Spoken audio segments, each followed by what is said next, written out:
অসমৰ জনপ্ৰিয় অভিনেতা ৰাজকুমাৰ তালুকদাৰৰ খবৰটো পালেনে?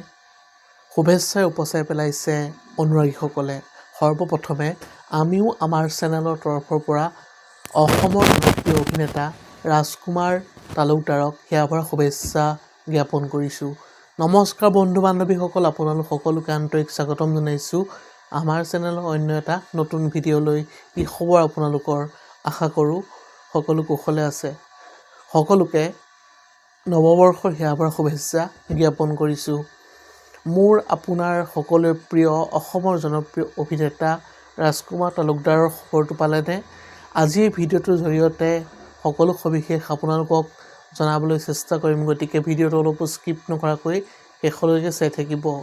পোনপ্ৰথমে এটা কমেণ্ট কৰি জনাবচোন, অসমৰ জনপ্ৰিয় অভিনেতা ৰাজকুমাৰ তালুকদাৰৰ অভিনয় চাই কেনেকুৱা পায়।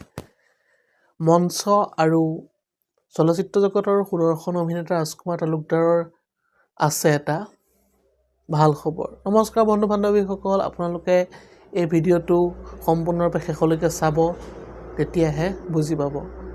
অসমৰ জনপ্ৰিয় অভিনেতা ৰাজকুমাৰ তালুকদাৰক অনুৰাগীসকলে সামাজিক মাধ্যমত শুভেচ্ছা উপচাই পেলাইছে। আজি অসমৰ জনপ্ৰিয় অভিনেতা ৰাজকুমাৰ তালুকদাৰৰ জন্মদিন। আমিও আমাৰ চেনেলৰ তৰফৰ পৰা অসমৰ জনপ্ৰিয় অভিনেতা ৰাজকুমাৰ তালুকদাৰক হিয়াভৰা শুভেচ্ছা জ্ঞাপন কৰিলোঁ। আজিলৈ ভিডিঅ'টো আছিল ইমানেই। অন্য এটা নতুন ভিডিঅ' লগ পোৱাৰ প্ৰতিশ্ৰুতিৰে আজিলৈ বিদায় মাগিছোঁ। ধন্যবাদ। জয় আই অসম।